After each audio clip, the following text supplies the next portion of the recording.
Chapter 19, Wednesday. You're one of them now. Alexis climbed the stairs to their apartment, so tired she could barely lift her feet.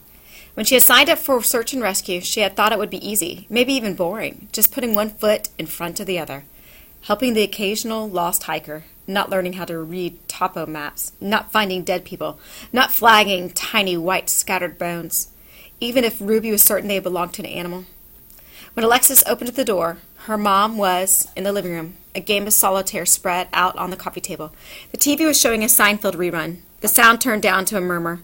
This morning, Alexis had made her mom a peanut butter and jelly sandwich. It sat untouched next to her cards, the bread beginning to curl at the edges. "Why didn't you eat your sandwich, Mom?" "Why were you so eager for me to eat it?" Her mom's stare challenged her. "Did you crush up some of those pills and mix them in?" It was probably a good idea, like hiding a cat's pill in a ball of tuna fish. "No, I didn't," Alexis answered honestly. "You'd tell me the same if you were lying." Maybe her mom's brain was working better than Alexis thought. "Well, I'm not." She moved towards the kitchen. "Here, I'll make you a new sandwich, and you can watch me while I do it." "How'd I know you didn't just stir something into the peanut butter earlier?" Off her meds, her mom could get like this, sliding into paranoia. Alexis didn't have the energy to deal with her. "Fine, then don't eat. I'm going to take a shower." She had carried Brand's card with her all day, occasionally reaching into her jeans pocket to rub the ball of her thumb over the top edge. Now, before she could think too hard about it, she pulled it out in her cell phone, then typed his number in a text program. In the message line, Alexis typed, "Hey, B. Spent all day looking for evidence. Long day. Alexis." Looking at the clock at the top screen, she decided she would give him 5 minutes. If he didn't respond, she would flip her phone closed and go take a shower. While she waited, she decided to see if she could find out more about the dead girl, Miranda Wyatt. Was Ruby right? Had Miranda been the victim of a serial killer? Someone who might kill again? But before Alexis could even go on Facebook, her phone chimed.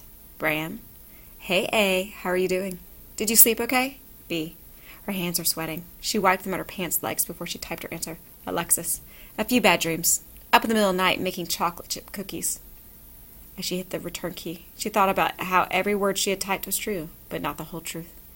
Bran, good choice. Let me know if you ever want to share. What was she doing? Bran would want her to share more than just chocolate chip cookies. He'd want to know more about her life, and it was safer if she just kept herself to herself. Alexis, I'll let you know. Just wanted to update you. GTG. Gotta go. A fine tremor washed over her as she hit the end button, trying to not think too much about what she had done. Alexis slipped the old white MacBook from underneath the bed. It was her connection to the outside world. Her cell phone only allowed her to go on the company's website, which had just links for sports, weather, and news, all of them excruciatingly slow, especially when you had to pay for every minute you used. Not having a cell phone that could go on the regular internet was nearly as weird as saying you didn't have a TV, which sometimes they didn't, depending on whether her mom had been gripped by one of her rages. Luckily, everyone was swapping out their heavy TVs for flat screens, so in the last few years, it had become easy to pick up a replacement for $10 or less. Their apartment came with basic cable offerings, a handful of stations. When you were living on your mom's disability check and food stamps, you didn't have a lot of choices. The MacBook was 6 years old, a gift from one of her babysitting clients, and you had to know just where to touch the trackpad. So with it and the neighbor's borrowed Wi-Fi, Alexis go on Facebook, Tumblr, Pinterest, and could even research school papers. On Facebook, she clicked around until she found Miranda. In her profile photo, she was sitting in what looked like a backyard at dusk. On her forehead, a circlet of white flowers. With a grin, she looked off to one side, her cigarette trailing silvery smoke in the night air. Luckily, Miranda and Alexis had 2 friends in common, which meant Alexis could go deeper into her page. Of course, friends was a loose word on Facebook. In real life, no one had 579 friends. Not close ones, anyway. Despite her couple hundred friends on Facebook, Alexis didn't even have one close friend in real life. Today, Miranda's friend had left a string of messages. Everyone loves you so much. We were all in shock. We just can't believe you won't come back to us with that crazy grin. Our hearts are broken without you. I love you, Miranda. Should have told you that when you could hear me, but it's still true. Yesterday morning, Miranda's friends had thought they had all the time in the world to tell her things. Yesterday, Miranda had just been one of thousands of high school girls in Portland. Now no one could talk to her, and everyone would talk about her. Alexis clicked around on Miranda's Facebook page. She had attended Alder Grove, a private alternative school that Alexis knew was for her kids who were on the verge of dropping out and whose parents had lots of money.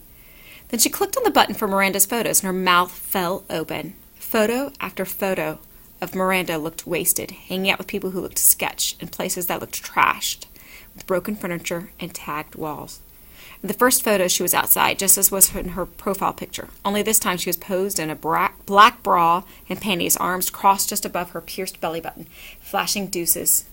She was a pretty girl, but not so pretty, standing amid a pile of black trash bags in a street somewhere, her feet bare, her grin stupid, her eyes dead. Miranda was clearly a risk-taker. Maybe Ruby's right. Maybe she had done something to bring herself to the attention of a serial killer. Alexis closed her laptop and was still mulling over it as she walked to the living room on her way to take a shower.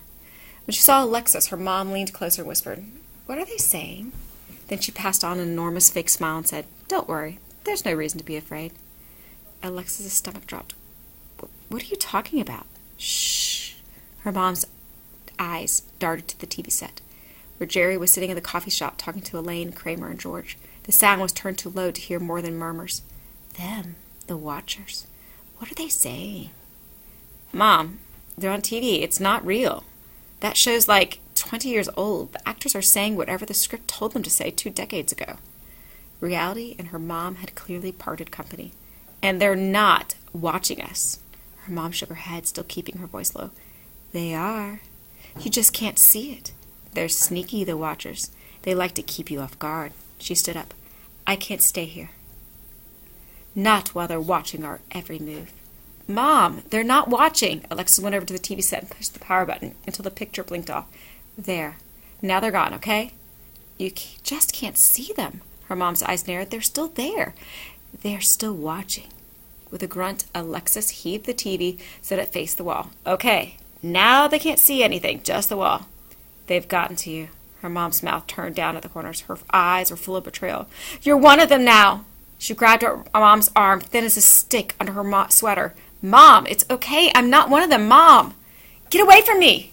Her mom scooted backwards. "I know who you are." Her eyes were panicky, twitching like a scared rabbit's. Alexis grabbed her again, but her mom wrenched free and ran for the door. By the time Alexis made it to the hall, the door was slamming shut at the bottom of the stairs.